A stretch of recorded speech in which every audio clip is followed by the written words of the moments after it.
Programa Fala Sério está de volta com o vereador, ou melhor, o ex-vereador, médico, político, meu pai querido, Celso Coutinho, militante social, ex-presidente do Sindicato dos Médicos, pai de meus três irmãos, Maurício, Pedrinho e João. Óbvio que um bocado de afilhado solto aí pela cidade e um bocado de amigos e pessoas que ao longo dessa militância política, ao longo dessa vida, principalmente agora nesse período que você está se aposentando, né, fez muitas amizades, ajudou muito, contribuiu muito com o processo da vida histórica, política do nosso estado, principalmente nossa Salvador. Meu pai, seja bem-vindo mais uma vez ao nosso programa. E queríamos ouvir de você, principalmente nesse ano de 2014, como é que tá, qual é a sua visão, apesar da gente saber, telespectador, de que a lei eleitoral proíbe a gente tá, não sei que seja acordado com todos os candidatos, falar de candidatos, partidos, de números, mas a gente quer conversar um pouco sobre as políticas públicas de como é que elas estão no país, na Bahia e em geral. Então seja bem-vindo, o microfone é seu, a tela é sua. Muito obrigado. A pior coisa do mundo é ser entrevistado pelo filho de última hora. Ele fala mais do que a gente e já vai dizendo o que a gente não pode falar. Quer dizer, você já entra aqui censurado. Esse é um dos graves problemas da política brasileira, é a censura. Que se ele falar mal aqui do chefe dele, ou eu falar mal do chefe dele aqui, ele perde o emprego. Mas o chefe dele é muito bonzinho, não vai fazer isso com ele, não.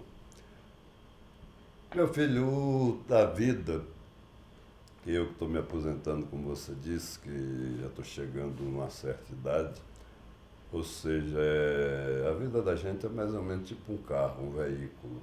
Quando está novo é uma beleza, quando começa a ficar velho, o freio começa a falhar, a direção fica folgada, né?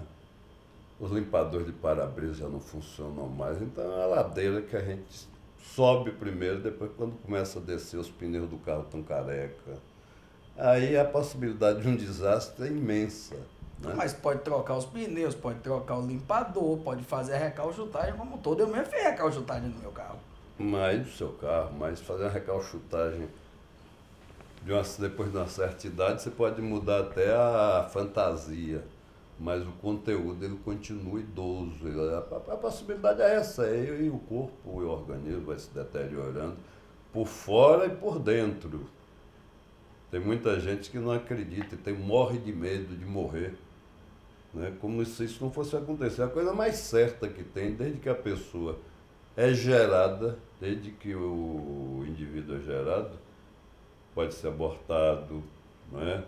Pode ter mil e um problemas e não conseguir viver. Já quem teve a oportunidade de vir para esse planeta, para habitar esse planeta aqui, que eu acho que é um grande prêmio a gente estar vivo, eu digo sempre para o pessoal mais jovem, especialmente aqueles que caem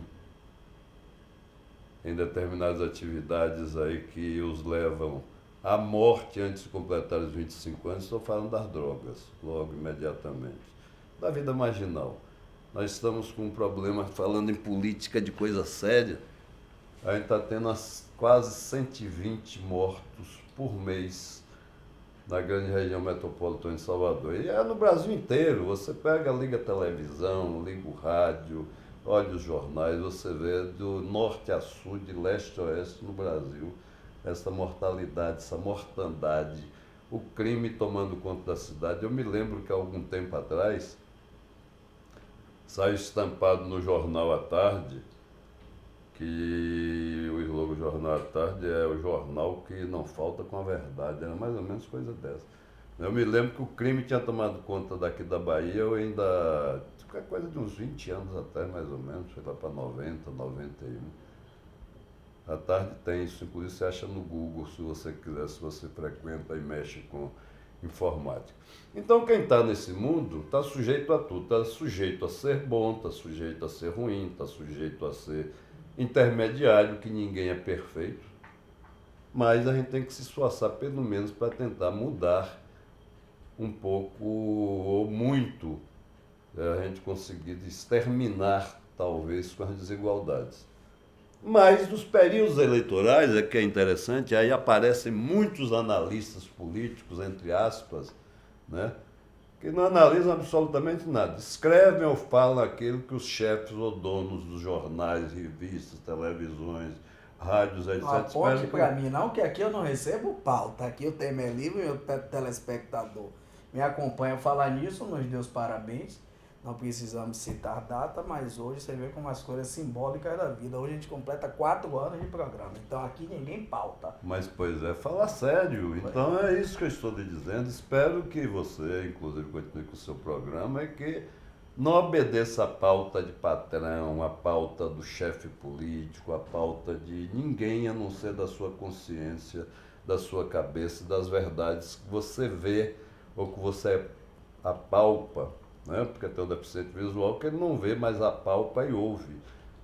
E tem aqueles que não ouvem, mas enxergam também. E aqueles que não conseguem falar, aprendem a escrever, aprendem a gesticular e tal. Então, nós temos várias formas de nos manifestarmos contra tudo aquilo que a gente acha injusto. Injusto é o quê, por exemplo? A gente ver num momento como esse, no ano de 2014, estamos a um mês das eleições praticamente, um bando de demagogos, né? Um bando de pessoas que passaram mais de 400 anos nesse país, sem absolutamente fazerem nada, tentando voltar ao poder. Lógico, eu não vou citar não para não prejudicar seu programa, nem prejudicar coisa nenhuma. Mas tem algumas questões que seria bom que a população olhasse. Por exemplo, eu fico indignado quando vejo um candidato, alguém que já vem mantendo, inclusive, mandatos o tempo inteiro, que a vida toda foi fazer política, viver da política. Tem gente que conseguiu entrar na Universidade Federal da Bahia, na universidade pública, tomar a vaga de uma pessoa que precisava daquela vaga, que não podia pagar uma escola particular, se forma e não exerce a profissão. Inclusive tem isso na minha categoria profissional. Né? Falar nisso, deixa eu até dar um informe aqui. O governo federal paga 120 mil vagas em universidades particulares e às vezes quem está nos assistindo não sabe disso e não tem acesso. Por exemplo, a Universidade Católica de Salvador abriu por 15 ou 20 dias, salvo engano, no www.uxal.br, vagas pagas pelo governo federal para os alunos estudarem todos os cursos de Direito, Ciências Contábeis, Economia.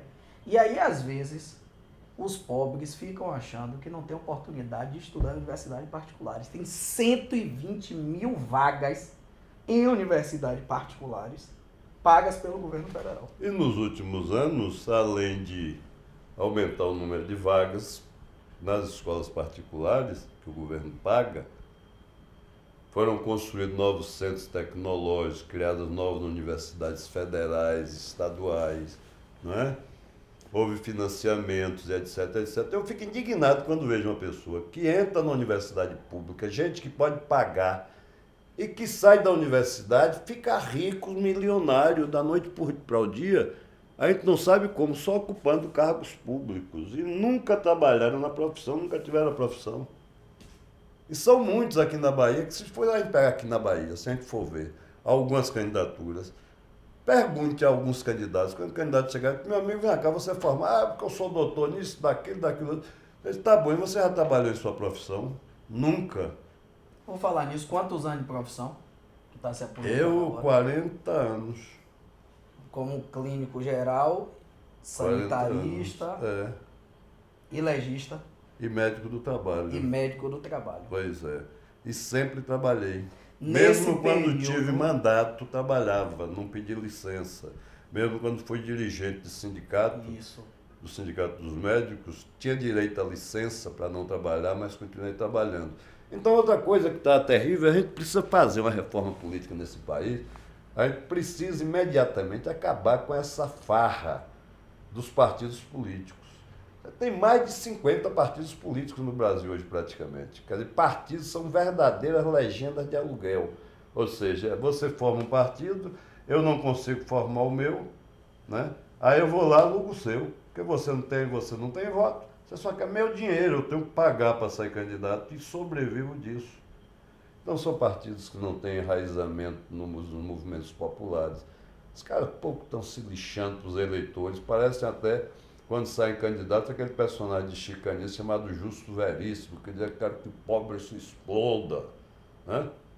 Então é preciso que haja uma reforma política, até para que aqueles que nunca trabalharam e que ocuparam um lugar na universidade, depois de formados, já que estão com cargos públicos, estão milionários ou milionárias, que eles paguem, deem o que o Estado dê, que tenha na lei um prazo mínimo de 5 anos, para que eles tenham uma atividade dentro daquilo para o que se formaram e que foi pago por todos nós. Se em 5 anos ele não pagar, o Estado começar a recolher compulsoriamente do que eles ganham no setor público. Porque não é justo você tirar a vaga de uma pessoa de uma universidade, de uma escola, e depois você nunca exercer a profissão. As pessoas que fazem isso, são candidatos, são verdadeiros criminosos. Essas são pessoas que tiram o pão da boca da criancinha, do idoso faminto.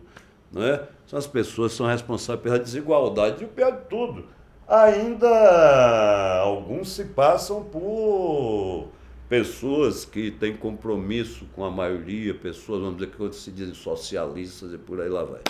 Mas voltando a essa questão da reforma política, é preciso acabar mesmo com os partidos políticos, que demais tem partido político que é só legenda de aluguel. Os caras vivem disso. É preciso que haja uma reforma política onde também as entidades representativas de classes ou de categorias profissionais, como sindicatos e associações, tenham um controle maior sobre as finanças. Tem dirigentes sindicais, infelizmente, que hoje vivem vidas de nababos, vivem vida de ricos. Quando eram oposição às diretorias dos sindicatos, de quem eles venceram as eleições, né, não tinham nada, de uma ponta aparecem ricos, como diz um amigo meu, que é pedreiro, ele não chama a caminhonete Hilux, né? Ele diz, doutor, você viu fulano com a Hilux? Por falar em Hilux, vamos chamar um intervalo para no próximo bloco a gente continuar falando de reforma política? Então vamos arranjar um carro de corrida, pois é, o Fórmula Indy, para a gente andar mais rápido. Então vamos chamar um intervalo e já já a gente volta.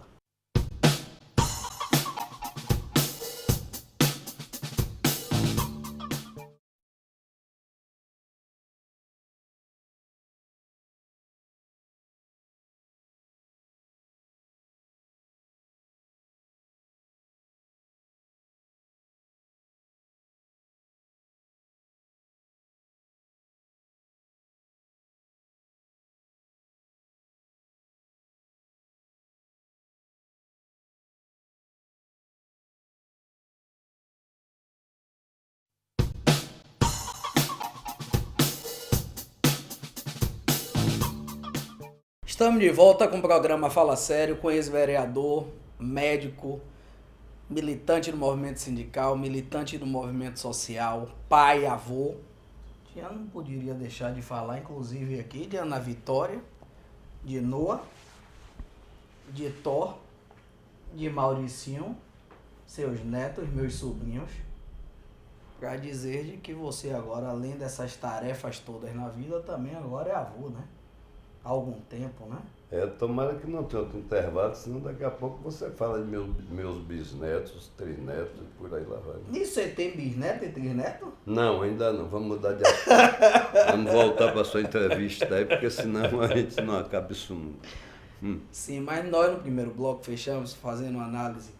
Você estava fazendo análise das políticas públicas como um todo, inclusive tocou na questão profundamente da educação e da sua proposta, que casa com a proposta do governo federal, de que quem é formado na coisa pública vai ter que dar, no mínimo, e está correto, 2 anos de serviço, de trabalho à coisa pública, né? Depois de formado, claro.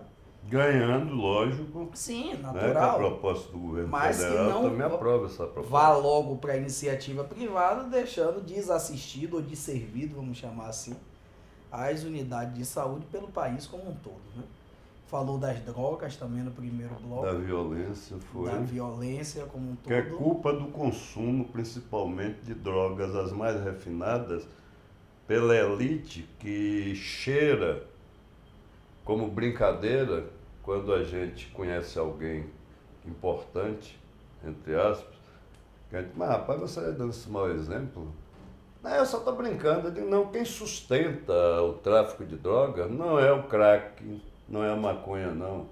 Quem sustenta é a cocaína, a heroína, etc. E tal. E quem pode pagar é quem tem grana. E aí, os abestalhados mais fracos do ponto de vista financeiro, vamos dizer, são os pobres, principalmente os pobres e pretos, né, como eu. Aí começam a querer imitar os que estão socialmente, economicamente acima, e aí entram na droga pesada e não saem. Só saem para o cemitério, infelizmente. Porque clínicas nós não temos ainda formadas nos centros nos centros de tratamento de recuperação de drogados. Não há ainda políticas bem implementadas para que o indivíduo saia de lá, né? Completamente reabilitado.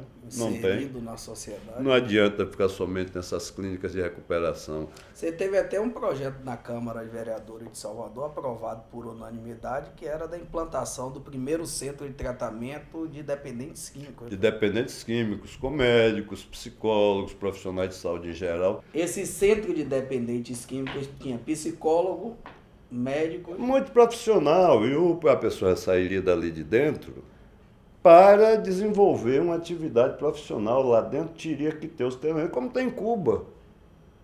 Cuba, enquanto o indivíduo está dependente, ele pode ficar lá 6 meses, 1 ano e já fica aprendendo alguma coisa.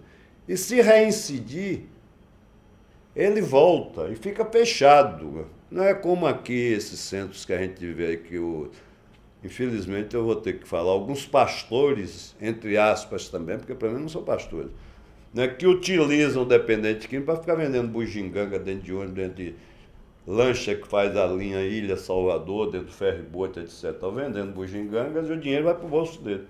Vê se tem algum desses pastores aí que está pobre. Estão todos eles de Hilux. Bom, mas voltando para a questão da política mesmo. Mas tem uma questão que eu gostaria de abordar, que você sempre coloca em suas palestras, em suas conversas, que é e aí tem a ver com a segurança e ao mesmo tempo com a mobilidade, que é o alto índice desses jovens que estão vulneráveis às drogas, eles também estão vulneráveis aos acidentes, principalmente com moto, que sempre você sensibiliza em suas falas sobre isso, né? Qualquer hospital da Bahia, aliás, no Brasil inteiro, e aqui na Bahia eu digo porque eu tenho visitado semanalmente quase todos os hospitais fazendo perícias naqueles pacientes que foram vítimas de algum tipo de violência e que não podem se locomover do hospital para ir ao Instituto Médico Legal de Mar Rodrigues fazer o respectivo exame de corpo de delito. Então eu tenho que ir aos hospitais. Todos os hospitais têm enfermarias lotadas com pacientes vítimas de acidentes de carro e principalmente de moto. E são pessoas jovens na maioria das vezes, pernas amputadas, com a estadia média nos hospitais, cada paciente desse, de 30 dias. 30 dias? A média, em média. Aqueles que fizeram cirurgia, né, aqueles que estão vivos ainda tem aqueles que estão em vida vegetativa, e não são poucos, não, são muitos. E esses pacientes, eles ocupam o lugar, ocupam a vaga do paciente que é o doente natural. Então, nós precisamos discutir com toda seriedade uma política sobre a questão da condução da motocicleta no Brasil. Aqui em Salvador, a média é de 30 acidentes por dia com a morte. 30 acidentes por dia com a moto. E deixa sequelas. Quando não matam, quando não morrem, né, logo no acidente, podem morrer depois, ou então podem ficar com sequelas permanentes. E são pacientes de altíssimo custo e o custo maior, que toda a sociedade paga, é ocupar a vaga do doente natural, né? Então, essa questão precisa ser discutida. Eu tenho conversado muito com alguns amigos meus até que têm moto. Estou conseguindo com um que já tem um problema da deficiência na perna. Não foi por causa de moto, não. Dele foi enfermidade, o problema da perna dele, da atrofia. Para ele parar de andar de moto. Já caiu 2 vezes. Ele está me dizendo que vai largar. Tem mais de 2 meses que não anda de moto. Bom, mas o senhor me perguntou o quê? Ele perguntar sobre o seguinte: eu notei em algumas visitas que eu fui contigo, principalmente ali em Camaçari, Hum. de que esses jovens acidentados por moto, eles insistem em continuar andando de moto. E é verdade, porque alguns deles, ô Celcinho, dependem da moto como instrumento de trabalho. São os motoboys, os mototaxistas. Então, o instrumento de trabalho que eles têm é a moto. Mas eles tendo a moto, eles não têm, inclusive grande parcela deles sequer tem habilitação. Né? Ficou muito fácil comprar uma moto, ficou muito barato comprar uma moto para as pessoas trabalharem. Mas eles não foram habilitados, eles não estão sendo orientados, não estão sendo formados nem preparados para entender que uma moto não é um tanque de guerra. Que eles não podem, eu não posso pegar e entrar com minha moto pela pista onde vem um carro de lá, por menor que ele seja, que quem vai quebrar a cara sou eu. Mas muito motoqueiro pensa que o que ele está em cima é de um tanque de guerra, que ele vai passar por cima do carro, do ônibus que vem de lá para cá. Né? Bom, então essa questão da violência que está se abatendo sobre os jovens, ela é de fundamental importância ter um estudo, ter uma política dirigida para esclarecimento dos jovens, principalmente dos meios de comunicação, onde, especialmente a televisão, é hoje a maior responsável por ensinar aos jovens como se pratica crimes, como se pratica delitos, etc. E tal. A gente vê aí, inclusive os apresentadores são milionários. Né? Se eles tiverem, por acaso, me ouvindo falar nisso, amanhã estarão me sentando o cacete, inventando até em verdade sobre minha vida. Porque eles são milionários, eles vivem da miséria, eles vivem de cadáveres, eles vivem de tiro, de violência, o diabo todo. Porque se diminui a violência, eles perdem a audiência.